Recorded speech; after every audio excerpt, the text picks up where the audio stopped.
जय हिंद दोस्तों। हम लोग कक्षा 10वीं का हिंदी पढ़ रहे हैं और आज का टॉपिक होगा मेरे बिना तुम प्रभु।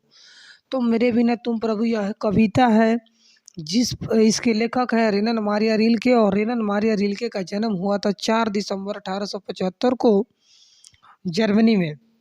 तो आइए शुरू करते हैं। मेरे बिना तुम प्रभु पाठ के लेखक जो रेनन मारिया रिल्के हैं, यह कविता है और इस 20 अति महत्वपूर्ण प्रश्नों को देखते हैं। तो आइए शुरू करते हैं, जिसमें पहला प्रश्न होगा रेनन मारिया रिल्के द्वारा रचित कविता है। तो रेनन मारिया रिल्के द्वारा रचित कविता का नाम है मेरे बिना तुम प्रभु, यानी कि जब मैं ही नहीं रहूँगा तो तुम प्रभु रहकर क्या करोगे। और रेनन मारिया रिल्के का जो जन्म हुआ था किस देश में हुआ था, तो इसका सही उत्तर होगा ऑप्शन नंबर ए, जर्मनी। 4 दिसंबर 1875 को रेनन मारिया रिल्के का जन्म हुआ था जर्मनी में।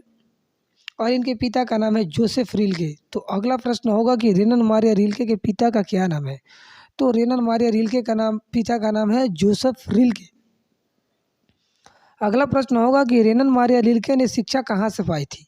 तो रेनन मारिया रिल्के ने जो शिक्षा पाई थी यह प्राग विश्वविद्यालय जो है वह आपका जर्मनी में ही है, वहीं से इन्होंने शिक्षा प्राप्त किया था। और इनके द्वारा लिखा गया जो कविता है जिसका नाम है मेरे बिना तुम प्रभु।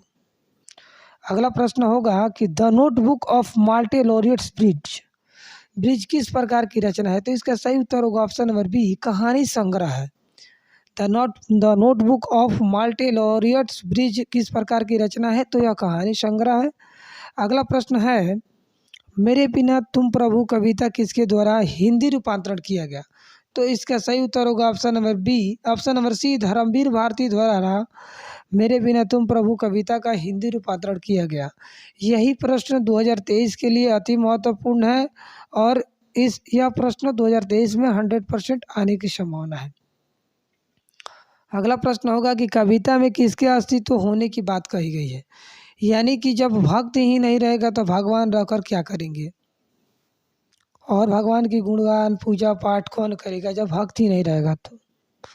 अगला प्रश्न होगा कि कवि ने जलपात्र किसे कहा है। तो कवि ने जलपात्र वो भक्त को कहा है, क्योंकि भक्त ही नहीं रहेंगे तो भगवान रहकर क्या करेंगे। जिस प्रकार पानी को रखने के लिए किसी पात्र की आवश्यकता होती है, ठीक उसी प्रकार भगवान की गुणगान पूजा पाठ करने के लिए भक्त की आवश्यकता होती है। तो जब भक्त ही नहीं रहेंगे तो भगवान रहकर क्या करेंगे, इसलिए कवि ने जलपात्र भक्त को कहा है। अगला प्रश्न होगा कि कवि क्या सूखने की बात करता है। तो कवि कहता है कि अगर मैं ही तुम्हारा सब कुछ हूँ, मैं ही तुम्हारा मदिरा हूँ, यानी कि जब मैं ही नहीं रहूँगा तो तुम रहकर क्या करोगे, इसलिए मेरा रहना जरूरी है, तभी आपका गुणगान पूजा पाठ संभव है। अगला प्रश्न है कि कौन अपना अर्थ खो बैठेगा। तो अगर मैं ही नहीं रहूँगा तो भगवान क्या करेंगे रहकर, तो यानी कहने का मतलब है कि कौन अपना अर्थ खो बैठेगा, तो भगवान जो है अपना अर्थ खो बैठेंगे। कौन उनका गुणगान करेगा, पूजा पाठ कौन करेगा। अगला प्रश्न होगा कि किसके बिना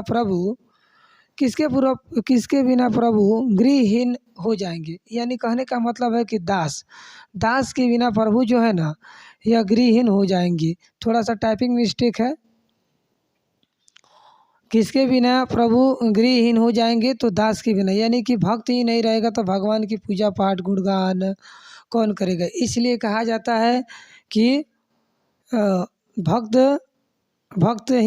भक्त और भगवान दोनों का रहना जरूरी है, कहने का मतलब है। अगला प्रश्न होगा कि प्रभु के पादुका की संज्ञा किसे दी गई, यानी पादुका का मतलब होता है यानी दास को, यानी कि दास को ही बताया गया है कि मैं ही तुम्हारा सब कुछ हूँ, मैं तुम्हारा बेस हूँ, मैं तुम्हारी वृत्ति हूँ, मुझे खोकर तुम अपना अर्थ खो बैठोगे, मैं ही तुम्हारा सब कुछ हूँ, मैं ही नहीं रहूँगा तो तुम रहकर क्या करोगे। अगला प्रश्न होगा कि लहूलुहान कौन भटकेंगे, यानी कहने का मतलब है कि जब मैं ही नहीं रहूँगा तो भगवान के पैर, यानी कि भगवान के गुणगान कौन करेगा, भगवान की पूजा याचना कौन करेगा, तो वे लहूलुहाएंगे, भटकेंगे। अगला प्रश्न होगा कि किसका शानदार लबादा गिर जाएगा।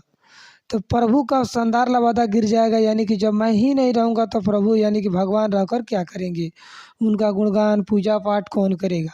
तो मेरे बिना तुम प्रभु पाठ के लेखक है रेनन मारिया रिल्के, जिनका जन्म 4 दिसंबर 1875 को जर्मनी में हुआ था। और अगला प्रश्न है कि कपोल का अर्थ क्या होता है। कपोल लिखा है लेकिन यहाँ सही उत्तर होगा कपोल का अर्थ क्या है।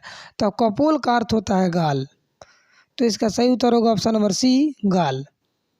अगला प्रश्न है कि निर्वासित का अर्थ होता है घर से बेघर, यानी कि जब मैं ही नहीं रहूँगा तो प्रभु तुम रहकर क्या करोगे, तुम्हारा पूजा पाठ गुणगान कौन करेगा, इसलिए मेरा रहना भी जरूरी है। अगला प्रश्न है कि रेनन मारिया रिल्के किस भाषा के कवि थे। तो इसका सही उत्तर होगा ऑप्शन नंबर ए, जर्मन भाषा के कवि थे रेनन मारिया रिल्के।